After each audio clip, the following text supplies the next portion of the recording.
Dear viewers, good evening to all of you. Today, I would like to deal with an important area in English grammar, that is gender. The word gender is derived from a Latin word known as genus. Genus means kind or sort.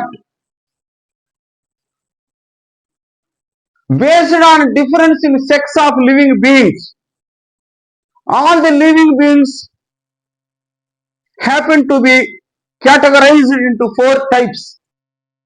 They are masculine gender, feminine gender, common gender, neuter gender. Masculine ante of male animals, feminine ante of female animals, common ante either male or female, neuter ante neither male nor female. ఒక noun masculine గా ఉన్నప్పుడు feminine గా ఎలా మార్చాలా అని ఒక్కోసారి పరీక్షల్లో కూడా అడగొచ్చు. దానికి చాలా మెథడ్స్ ఉన్నాయి. డిఫరెంట్ వర్డ్స్ వాడటం ద్వారా ఫెమినైన్ వస్తుంది, అంటే డాగ్ ని బిచ్చి, హార్స్ మేర్, అట్లా. అట్లే రెండో మెథడ్ ఈఎస్ఎస్ కానీ ఐఎన్ఈ మొదలైన అక్షరాలని సఫిక్స్ గా వాడటం. మ్యాక్సిలైన్ కి ఆథర్, ఆథరెస్, లైన్, లైనస్, పొయిట్, పొయిటెస్ అన్నాడు, మోడర్న్ గా పొయిటే అంటున్నాడు దాన్ని కూడా. హీరో, హీరోయిన్, ఇన్ వచ్చేసింది.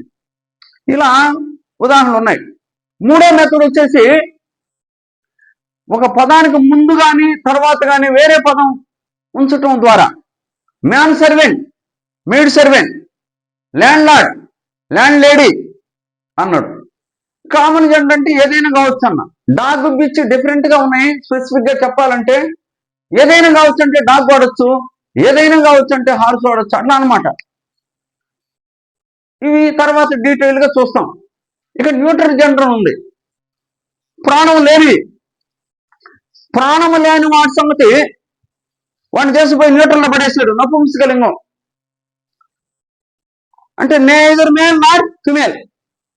అట్లే అల్ప ప్రాణులు కూడా, మస్కిటో, యాంట్, చిన్న చిన్న ప్రాణులు, వాటి సెక్స్ తో మనకు సంబంధం లేదు కాబట్టి, పట్టించుకోం కాబట్టి వాటిని కూడా న్యూటరే. మౌంటైన్, క్లౌడ్ అన్ని కూడా న్యూటరే. తర్వాత కొన్ని స్పెషల్ నోట్స్ అని చెప్పాను. వీటికి సంబంధించినటువంటి డిస్కషన్ తర్వాత చేయబోయేటువంటి లాంగ్ వీడియోలో మనం చూద్దాం. చాలా ఆసక్తికరమైన పాయింట్లు ఉంటాయి అందులో, అప్పుడు చూద్దాం. ఈ జస్ట్ ఐడియా ఇచ్చాను మీకు.